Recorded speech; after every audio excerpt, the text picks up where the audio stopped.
দুহারি ভাত খেয়ে নিয়েছো না, দুহারি ভাত খাইনি, বাট দুহারি পেটের কথা শেয়ার করে ফেলেছি। একটার পর একটা প্রয়োজন মেটাতে মেটাতে আজ ঘর ছোট পড়ে গেছে জিনিসপত্রের ভারী। আমাদের কাছে খবর এলো যে যেখানে আমরা যাব সেইখানে নাকি বৃষ্টি পড়ছে। কিন্তু আমিও প্রিন্সেস ট্রিটমেন্ট ডিজার্ভ করি নাকি? কথায় আছে না, মানুষ খেতে পেলেই শুতে চায়, ঠিক ওই অবস্থা হয়েছে আমাদের। Hello guys, I am Tithi and I am Tushar. Welcome back to our channel Vlogs of Tithi Tushar. আমি জানি না আমাদের ফেস থেকে কতটা তোমরা বুঝতে পারছো, বাট আগের ব্লগের মতোই আমরা এই ব্লগেও বহুত খুশি, কারণ তোমাদেরকে আগের ব্লগের মতো এই ব্লগেও আমরা একটা দারুণ খুশখবরি দিতে চলেছি। তোমরা তো জানো যে সোহাগে আদরে ভালোবাসি যে প্রজেক্টটা ছিল, যেটা তোমরা অনেক অনেক ভালোবাসা দিয়েছো, সেরকমই একটা দারুণ প্রজেক্ট একটা খুব ভালো মানুষের সাথে আমাদের আসতে চলেছে। ওইটা ছিল আমাদের রেজিস্ট্রি ম্যারেজের একটা মিউজিক ভিডিও, যেটা আমাদের চ্যানেলের জন্য ছিল, বাট এটা অ্যাজ এ কাস্ট আমরা কাজ করছি তার চ্যানেলে। আমরা দুজনেই ভেবেছিলাম যে সারপ্রাইজ দেবো, তারপরে ভাবলাম যে না থাক, এত তোমাদের সাসপেন্সের কোনো দরকার নেই, তাই কিছু কিছু হিন্টস দিয়ে দিচ্ছি, বাট লাস্টে তোমাদের কাছে এটা ক্লিয়ার হয়ে যাবে। হিন্টসটা এই কারণেই দিচ্ছি কারণ এই ব্লগের শেষে তোমরা জানতে পেরেই যাবে যে কার সাথে কাজটা হতে চলেছে, বিকজ আমরা তার বাড়ি যাবো, আজকেই যাবো। এখন ধরে ভাবছি ব্লগ স্টার্ট করবো, ব্লগ তো স্টার্ট করে ফেলেছি, বাট একটা ইনফরমেশন সেটা আমার মাথায় ঘুরছে, যেটা তোমাদের দিতে হবে। আমি জানি না এই ব্লগটা কবে আসবে, বাট এই ব্লগের আগে আমি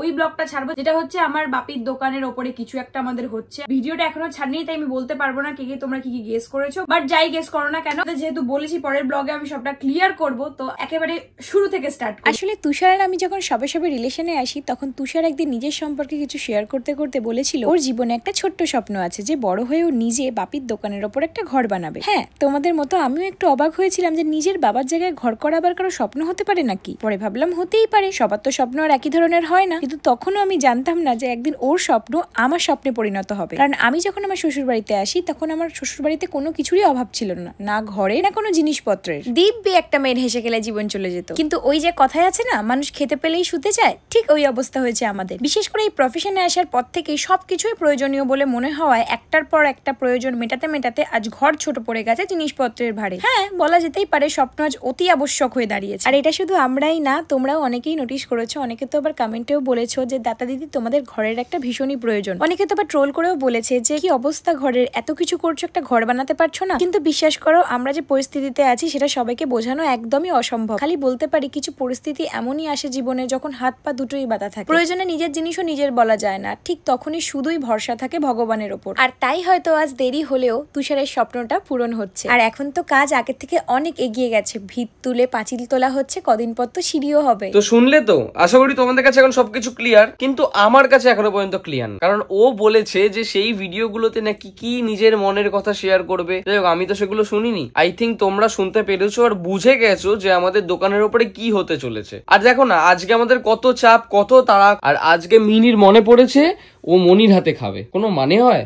হিংসা করিস কেন তুই আমার সাথে? হিংসে না, তোর কি ঘুরে ফিরে আজকের দিনটাই মনে পড়লো ওর হাতে খাবার? একদিন তো আমিও প্রিন্সেস ট্রিটমেন্ট ডিজার্ভ করি নাকি? আরে ইয়ার, আমার কাছে কথা হচ্ছে আজকের দিনটা কেন? তোকে তো আমি খাইয়ে দিচ্ছি, এটা তো ঠিক বাবা, রোজ রোজ তো তুমি খাও আমার হাতে, তখন তো কিছু বলে না। দেখো ব্যাপারটা কি বলতো, ওইভাবে তো দিনক্ষণ দেখে আর খাওয়া খেতে ইচ্ছা করে না, ও আজকে ওর মনে হয়েছে সেই জন্য খাচ্ছে, ঠিক আছে, কোনো ব্যাপার না, তাড়াতাড়ি আমি করে নিচ্ছি। এমনিতেও আমাদেরকে আবার বেরোতেও হবে একটু, একটা পোড়ার গন্ধ ছাড়ছে। গাড়ি তো বের করা হয়ে গেল, এবার কোথায় যাবো? কোথায় যাবো? আমার একটাও জামা নেই। তাকে এই কথাটা আমি বলি যে আমার জামা নেই, তারা রীতিমতো একটা মিনি অ্যাটাক হয়ে যায়। মেনলি আপকামিং যে প্রজেক্টটা আছে সেটার জন্য তো আমার জামা নেই।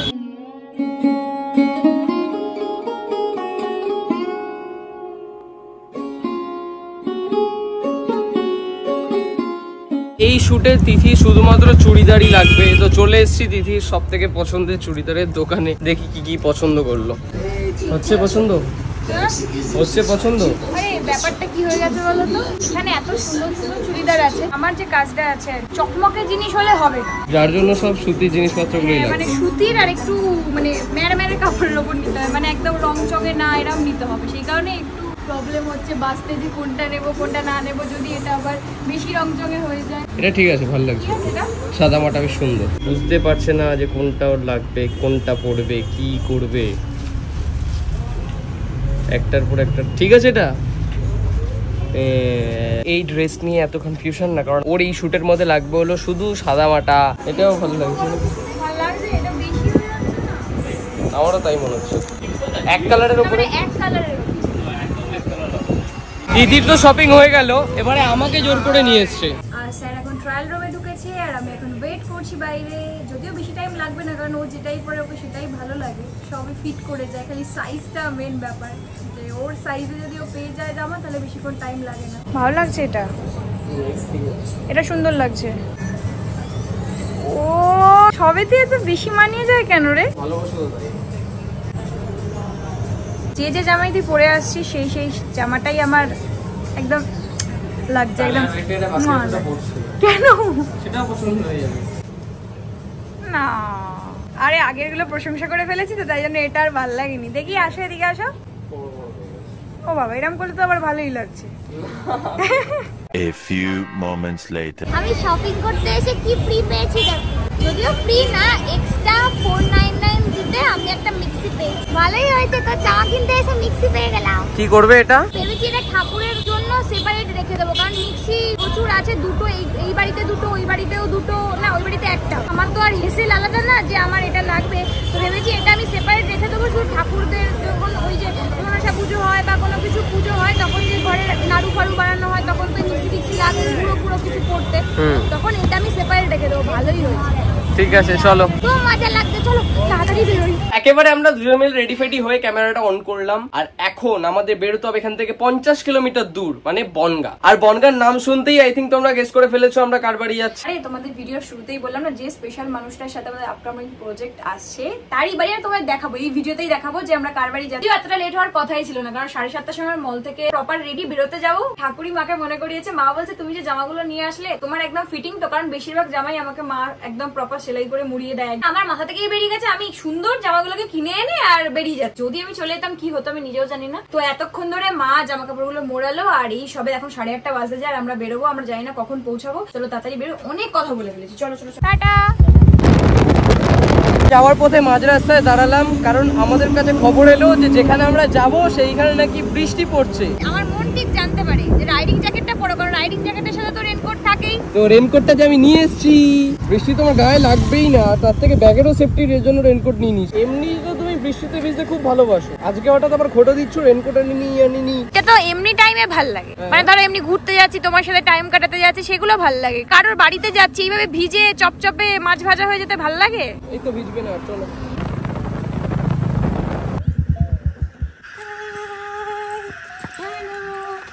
কেমন আছিস? এসেই আমরা দুজন মিলে একদম ফ্রেশ হয়ে গেছি, কারণ রাস্তায় যে পরিমাণ ধুলো খেতে খেতে আমরা এসেছি। আর ওইদিকে দেখো না, তিথি ডাইনিং এ বসে আরিয়সী দি আর মামুনির সাথে গল্প করছে, আর আমাকে ডাকছে যে তুমি খেতে আসো খেতে আসো। আর তখন তোমাদেরকে আসার সময় বলছিলাম না যে এইদিকে বৃষ্টি হচ্ছে। আমাদের ভাগ্য অনেক ভালো যে বৃষ্টিটা আমরা পাইনি। আমরা এখানে আস্তে আস্তে বৃষ্টিটা ওখানে কমে গেছে, আর এখানে রাস্তাঘাটের অবস্থা খুবই খারাপ, আর জল জমে তো মানে ছেড়েই দাও। আমরা এখন সেই স্পেশাল মানুষের বাড়িতে চলে এসেছি, আর তোমরা বুঝেই গেছো, আমি দেখিয়েছি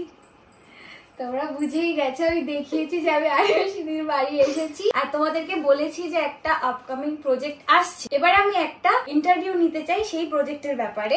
সেটা হচ্ছে পা লাগলো, ওলে বাবা। আচ্ছা মাইক, হ্যাঁ মাইক।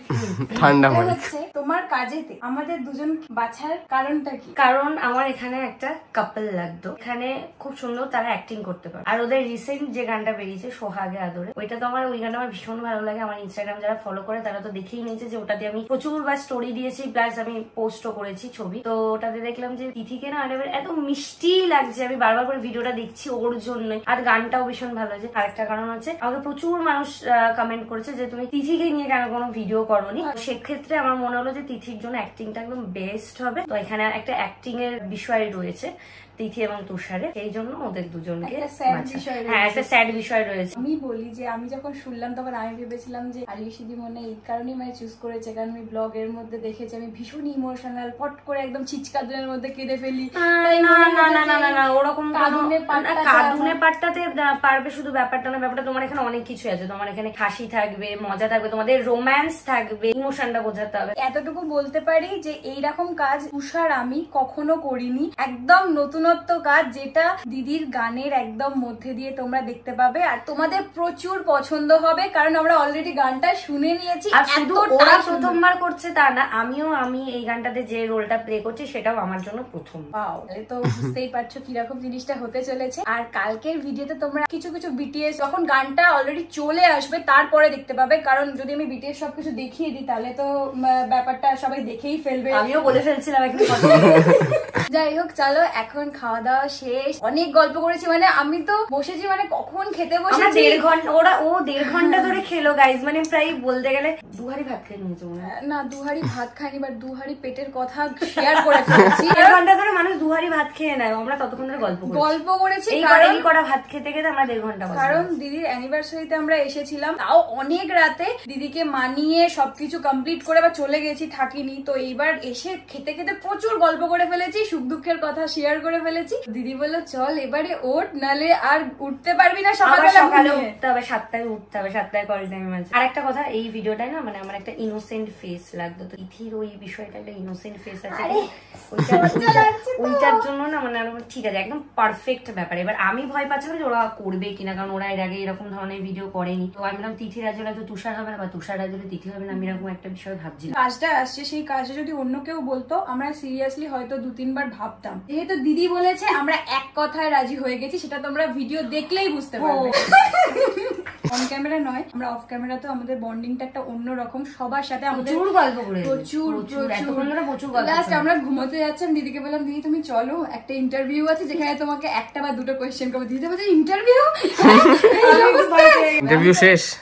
শেষ, চলো ভিডিওটাও শেষ। সবাই মিলে এক্ষুনি লাইক কমেন্ট শেয়ার সাবস্ক্রাইব করে দাও, আর ওয়েট করতে বলো ওই গানটার জন্য।